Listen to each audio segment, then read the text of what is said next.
यही जानने आए हो ना कि वॉर 2 कैसी है? यही रिव्यू देखने आए हो ना? पहले एक सवाल का जवाब दो, साफ साफ बताओ कि भाई फॉर्मूला 1 ट्रैक पे मोटरबोट कैसे चलती है। दूसरा सवाल, पैराशूट आप जब एक हाइट पे होते हैं, आप जब हवा से गिरते हैं तब जमीन पे लैंड करने के लिए होता है ताकि आप सेफली लैंड कर सको। ये कैसा पैराशूट है कि आप जमीन पे खड़े हो, आपने पैराशूट खोला और फिर आप वापस हवा में चले गए? ये रिवर्स पैराशूटिंग क्या चल रही है? As an engineer I am frustrated with this कि मैंने इतने साल पढ़ाई में निकाल दिए, कर लिया, इंजीनियर बन गया और मेरे यही नहीं समझ में आ रहा ये क्या नई टेक्नोलॉजी कोई आई है। कमेंट सेक्शन में ज़रूर बताना। Hi guys, my name is Kabir Dutt and I am your lovely host. तो मैं बताऊंगा वॉर 2 मुझे कैसी लगी। साफ सीधी बात है, एकदम बकवास मूवी है। It's the worst movie in wire spy universe. और सच बता रहा हूँ, अब ये स्पाई यूनिवर्स का ना कोई सर है ना पैर है, ख़त्म कर देना चाहिए इसको। द लास्ट बेस्ट फिल्म जो स्पाई यूनिवर्स की थी वो मेरे हिसाब से थी वॉर 1। एक था टाइगर ओजी थी, टाइगर जिंदा है बढ़िया थी, वॉर 1 बढ़िया थी। पठान मीडियोकर थी, सिर्फ शाहरुख खान की कमबैक के लिए देखी। टाइगर 3 बकवास थी, वॉर 2 उससे भी ज़्यादा बकवास है। Let me tell you that. अब ठीक है, इंट्रोडक्शन सीन शुरू होता है। How many of you remember Hrithik Roshan का इंट्रोडक्शन सीन वॉर 1 में? कितने रीले एडिट्स और उस पर बनी आइकॉनिक एंट्री थी वो ऋतिक रोशन की, हेलीकॉप्टर से उतरते, वो बैकग्राउंड म्यूजिक, वो इंडिया का flag and tiger Shroff looking at him in admiration में कि मेरा आइडल आया है। क्या आइकॉनिक सीन था, मुश्किल से 30 सेकंड का है। अब एक 15 से 20 मिनट की एंट्री सीन है ऋतिक रोशन की वॉर 2 में और नो वे नियर क्लोज। तो शुरू होती है फिल्म जापान में। वाई? ना ही मुझे पता है, ना ही आपको पता चलेगा, ना ही मुझे लगता है डायरेक्टर को पता था कि ये क्यों हो रहा है। बस जापान में सीन है, ऋतिक रोशन की एक आइकॉनिक वॉक जो एंट्री आप ट्रेलर में देख चुके हो वही एंट्री है। वुल्फ साथ में चल के आता है, पता नहीं वुल्फ उसका कोई एक अजीब सा दोस्त होता है। वाई? ये भी मत पूछना। अब वो चल के आता है, जापानीज बंदे से कोई जापानीज में बातचीत चल रही है स्लो टोन में, और फिर एकदम से लड़ना भिड़ना शुरू हो जाता है। ये साफ साफ दिखता है कि ये कोशिश की गई है कि जो जापानीज एनिमेशन होती है, एनीमे, वो स्टाइल कॉपी करने की कोशिश की है। और जो हमने टाइगर 3 में जो कैमियो था, एंड में पोस्ट क्रेडिट सीन था ऋतिक का, वैसा सा ही कुछ दिखाने की कोशिश की है। बट असल में जब वो फाइट सीन शुरू होता है, ना ही वो एनीमे लगता, ना ही वो एक आइकॉनिक सीन लगता है। ऐसा लगता है कि एक 90s की B grade Chinese action movie देख रहा हूँ मैं। That's how pathetic the action is. Dialogues तो खैर मैं बोल नहीं सकता, जापानीज में कुछ थे जो भी चल रहा था, I will finish you, no I will finish you, okay blah blah, वो सब कुछ नहीं था सीन में। और अगर आपको लगता है कि it ends there, it gets worse. Hrithik Roshan हवा में लटकता है, हेलीकॉप्टर से बाहर लटका हुआ है, पिस्टल से पायलट को उड़ा देता है, फिर वापस आके ज़मीन पे गिरता है और पायलट क्रैश हो जाता है वो हेलीकॉप्टर। ये मैं इंट्रोडक्शन सीन को इतना इसलिए बता रहा हूँ क्योंकि पूरी मूवी बिल्कुल ऐसे ही लॉजिक की तरह है। ना ही कुछ सर है ना पैर है, एक्शन का कोई फिजिक्स नहीं है, एक्शन ढंग का भी नहीं है, फिजिक्स छोड़ो। बस ये इंट्रोडक्शन सीन काफ़ी होगा आपको बताने के लिए कि मूवी आगे कैसे होने वाली है। एकदम बकवास। CGI भाई, CGI मैं मतलब जो बंटी फोटोग्राफी वाला होता है जो शादियों के लिए वीडियोस बनाते हैं, वो जो दूल्हा दुल्हन की वीडियो होती है उसमें दिल शेप बन के आता है, वो इधर उधर मूव कर रहा होता है, पुराने ज़माने की कैसेटें सीडियों में बनती थी, वो आज भी जो बंटी फोटोग्राफी करोल बाग से मैं बोल दूँ ना कि मुझे एडिट करके दे दे, इस मूवी से अच्छी बेटर एडिटिंग करके दे देगा। इतनी ख़राब CGI और एडिट है इसका, क्या बताऊँ मैं। 400 करोड़ के बजट में इतना ख़राब है। आगे मैं बताऊँगा कि मुझे क्यों लगता है कि इतना ख़राब CGI था। बैकग्राउंड म्यूजिक मोस्टली सिमिलर है, वही वापस वॉर 1 की कोशिश की है कि रिपीट करने की, बट बाकी जगहों पे थोड़ा बहुत बेटर है। जहाँ सीरियस सीन्स है, डायलॉग सीन्स हैं, जहाँ क्रेडिट होगा वो मैं दूंगा उनको कि जो सीरियस डायलॉग सीन्स है वहाँ पे थोड़ा बेटर बैकग्राउंड म्यूजिक भी है और शूट भी ढंग से किया गया उसको। एक्शन सीन्स एकदम अलग है और जो सीरियस डायलॉग सीन्स है वो एकदम अलग तरीके से शूट किए गए। बट गाने बोरिंग है। जनाब आली कोई हाइप कर रखी है पर कुछ मज़ा नहीं आया। I mean you expect Hrithik Roshan और NTR लेवल, जो इनके जो डांसर्स है, जो इनकी स्क्रीन प्रेजेंस है, दोनों अपने अपने जहाँ से आते हैं वहाँ के सुपरस्टार्स हैं, आइकॉनिक एक्टर्स एंड डांसर्स हैं। आप एक्सपेक्ट करते हो कि कम से कम नाटू लेवल नहीं तो उसके करीब के आसपास थोड़ा वैसा सा एक फ्रेश एक डांस नंबर होना चाहिए, बट नहीं था। और सबसे पहली बात, क्यों होना चाहिए एक स्पाई थ्रिलर में, समझ ही नहीं आ रहा। जितना रैंडम वो गाने रखे हैं मूवी में, उतना ही रैंडम सी स्टोरी चल रही है। ना ही आपको समझ में आएगा कि गाना क्यों डाला है, ना ही समझ में आएगा कि ये मूवी में क्यों चल रहा है। अब मैं थोड़ा सा आपको एक्टर्स के बारे में बताता हूँ। Hrithik Roshan, KR Advani, NTR junior, Ashutosh Rana साहब एंड अनिल कपूर। ऋतिक रोशन कसम से the most underrated superstar we have in India. He is trying his level best कि वो घटिया से घटिया स्क्रिप्ट, बेकार से बेकार डायरेक्शन को थोड़ा अपलिफ्ट कर सके। वो जेन्युइनली बहुत कोशिश करते हैं। इवन एक्शन सीन्स में उनकी आंखें हैं, उनके जो एक्सप्रेशंस है, एक्टर तो बहुत कमाल के हैं। वो बहुत कोशिश कर रहे हैं ट्राई हार्ड की यार अच्छी बन जाए मूवी किस तरह से, let me do the more hard work. भले ही स्क्रिप्ट थोड़ी एवरेज है, डायरेक्टर उतना एक्सपीरियंस नहीं है, let me do the hard work की पिक्चर अच्छी बन जाए। बट सैडली उनका जो 100% एफर्ट है वो नहीं उठा पाता इतनी वीक मूवी को। एनटीआर जूनियर आई थिंक वो बहुत वेस्ट किए गए हैं और बहुत मिसमैच्ड है वो इस मूवी में। कोई केमिस्ट्री नहीं है। ही is a fantastic actor and a fantastic dancer. मैं ब्लेम नहीं करूँगा उनके टैलेंट को, बट द वे डायरेक्टर उनको इस्तेमाल किया है इट्स टेरेबल। एंट्री सीन इससे घटिया मैंने किसी का नहीं देखा है। मतलब वो प्लेन पे लटक के आ रहा है शर्टलेस, प्लेन के नीचे नहीं, वो हेलीकॉप्टर के नीचे लटका हुआ है बादलों से, और शर्टलेस है बंदा, वेपनलेस एंड शर्टलेस, सिर्फ जीन्स में है। VFX से 6 पैक एब्स दिखाए गए जो कि बहुत ख़राब लग रहे हैं। And I don't understand NTR junior को जो एंट्री कोशिश की है, जो बेयर बॉडी, पीछे से टाइगर रोर, साफ साफ वो RRR की जो एंट्री सीन था उसका नॉस्टैल्जिया बेट करने की कोशिश की है कि वो टाइगर के साथ एंट्री थी, बेयर बॉडी। भाई वो RRR में कितने टेक्निकली बढ़िया तरीके से शूट किया गया था कि टाइगर से लड़ाई भी एक रियलिस्टिक लग रही थी एनटीआर जूनियर की।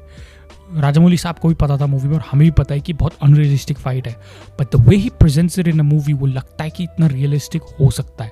तभी वो थ्रिल आता है कि यार इतनी हिम्मत है बंदे में कि टाइगर से लड़ पा रहा है। It's how you shoot it. यहाँ पे कुछ नहीं था, इतना खराब एंट्री सीन, 1% भी RRR लेवल का एंट्री सीन नहीं था ये। और डायलॉग, माय गॉड, एक डायलॉग था कि एनटीआर जूनियर को एक पता नहीं कोई साइड के या जो भी एक बंदा बोलता है, सर आपकी लाइफ इसमें खतरे में। रिस्पॉन्स होता है हैप्पी दिवाली। कुछ सेंस हुआ इस बात का? मतलब यहाँ पे इतने इस मूवी में इतने मोमेंट्स हैं ना कि रोस्ट कर सकूँ मैं, लेकिन प्रशांत प्राशु जैसा बढ़िया रोस्टर नहीं हूँ कि मैं एकदम से रोस्ट कर सकूँ। तो मैं अपने तरीके से बताऊंगा कि कितना ही खराब मूवी है ये। एनटीआर जूनियर की एक्टिंग को मैं ब्लेम नहीं कर सकता कि एक ही एक्सप्रेशन रखा है। Lot of actors depend heavily on good directors. ये बहुत एक्टर्स के साथ होता है।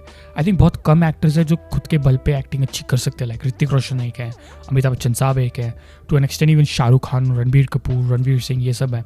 पर जब डायरेक्टर ख़राब हो, कुछ एक्टर्स को उतना आइडिया नहीं होता कि क्या करना है। And that's what NTR junior is. He is a directors actor. जब उनको अच्छी डायरेक्शन मिलेगी वो कमाल की एक्टिंग कर सकते हैं। And he has not received any direction. मैं तो बिलीव भी नहीं करता कि आयान मुखर्जी ने पूरी पिक्चर खुद शूट की है। वो मैं आगे समझाऊंगा। कियारा आडवाणी एक विंग कमांडर है, ऑब्वियसली कर्नल लूथरा जी की बेटी बनी है, एंड दैट्स इट। मुझे अभी तक उनकी एक्टिंग ऐसी लगती है MS धोनी के बाद वो सारी मूवीज में एक जैसी एक्टिंग है। इवन कबीर सिंह में सेम एक्टिंग थी। देयर इज नथिंग स्पेशल और सीन्स भी कम है, so I don't blame her. Cameo, सबसे बड़े कैमियो वुल्फेश भाई का था, जो वुल्फ शुरू में था। I mean for the name of cameos there is nothing. अगर आपको एक्सपेक्ट कर रहे हो बहुत सारे कैमियोज से, नहीं थे। अनिल कपूर साहब का कैमियो मैं कहूँगा नहीं कि कैमियो था। He is very much a new cast, क्योंकि कास्टिंग ही नहीं है, क्योंकि कर्नल लूथरा साहब मर जाते हैं मूवी में एंड अनिल कपूर एक नए रॉ चीफ बन जाते हैं। जो वुल्फ दिखाया गया था भेड़िया, वो CGI में ठीक सा दिख रहा था। मुझे तो सीधा वो भेड़िया मूवी की याद आ गई। मैंने कहा ये वरुण धवन वाला भेड़िया तो नहीं है, पता चला हॉरर यूनिवर्स को इसमें ही मिला दिया। कुछ भी पॉसिबल है भाई, आजकल यूनिवर्स के नाम पे कुछ भी चल रहा है। जब दबंग कॉप यूनिवर्स में आ सकता है तो वो वरुण धवन का भेड़िया स्पाई यूनिवर्स में क्यों नहीं आ सकता? भूतों से ही लड़ रहे। लास्ट में बस बॉबी देओल का कैमियो है, अल्फा करके मूवी के लिए है, जिसमें आलिया भट्ट और शर्वरी है। अगर आपको लगता है मैं स्पॉइल कर रहा हूँ, आई एम नॉट। शर्वरी ने जो उस मूवी में एक्ट्रेस है अपनी इंस्टा स्टोरी पे खुद डाला है, नथिंग सरप्राइजिंग दैट। जो टाइगर 3 में एंड में पोस्ट क्रेडिट सीन में हमने देखा था कि आयान मुखर्जी ने वो शूट किया है, उस हिसाब से लगता है कि ये पूरी मूवी मोस्टली असिस्टेंट डायरेक्टर्स या इंटर्न्स ने शूट करी है। कंप्लीट कॉन्ट्रास्ट है। जितनी एक्सपेक्टेशन हमें उसमें थी, कंप्लीटली डिग्रेडेड तरीके से मूवी शूट की गई है यहाँ। जो मुझे लगता है सिर्फ डायलॉग सीन्स जो थे वो आयान मुखर्जी ने शूट किए, क्योंकि वो डायलॉग्स वगैरह अच्छे से शूट कर पाते हैं। सीरियसनेस जो उनकी स्ट्रेंथ है, एक्शन उनकी स्ट्रेंथ नहीं है, तो मुझे लगता है किसी और ने शूट किया है। एंड फ्रैंकली स्पीकिंग मुझे तो ये भी लगता है कि उन्होंने कोशिश भी करी होगी एक्शन सीन शूट करने की, but I think Aditya Chopra sahab को पसंद नहीं आया, so he had to fix everything. तो जल्दी जल्दी जो रीशूट्स हुए हैं, आई थिंक वो पब्लिक में नहीं आया होगा। वो जल्दी जल्दी जो रीशूट्स हुए हैं वो ग्रीन स्क्रीन करके, इसलिए घटिया CGI करके जल्दी से करनी पड़ी है ताकि वो ड्यू डेट पे मूवी रिलीज हो सके। That's the only thing I think हुआ है। ब्रह्मास्त्र के वक्त भी रीशूट्स इसलिए काफ़ी थे because I do not think Ayan Mukherjee knows how to make an action film, या एक्शन कैसे शूट करना है, या CGI VFX वालों के साथ कैसे काम करना है। So I think patch work हुआ है इस मूवी पे, जो कि आयान मुखर्जी का डायरेक्शन नहीं है। इतना घटिया सीजीआई अगर हम जैसे लेवल को दिख रहा है तो आदित्य चोपड़ा साहब को साफ पता होगा, he is a master at what he does. I am pretty sure he knows कि कितना गंदा काम हुआ है। हु नोज रियल जो एक्शन शूट किया होगा वो सीजीआई से भी ख़राब रहा हो, वी डोंट नो। तो आई थिंक जल्दबाजी में मूवी बनी है और पैच वर्क में मूवीज़ बनी है। ये पूरी मूवी अयान मुखर्जी ने शूट नहीं की गई है and that's the reason I think इतना ख़राब सीजीआई है। अगर पब्लिक में ही आ जाता तो बहुत ख़राब होता कि ब्रह्मास्त्र में भी सेम इशू हुआ, वही वॉर 2 में हुआ है। तो I think just because of publicity, negative publicity छुपाने के लिए वो न्यूज़ नहीं आई है।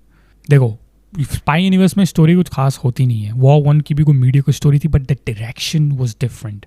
Siddharth Anand knows how to entertain the audience, as simple as that. War 1 भी, इवन पठान जैसी घिसी पिटी स्टोरी को प्रेजेंट करना, एक शाहरुख का कमबैक छोटी मोटी बात नहीं होती। तो the way Shahrukh made a comeback, it's because of excellent direction of Siddharth Anand and उनके पास एक आइडिया है कि अच्छा म्यूजिक क्या होगा। He knows how to select good songs, as simple as that. 2 गाने थे, बेशर्म रंग और Jhoome Jo Pathaan, and they were iconic.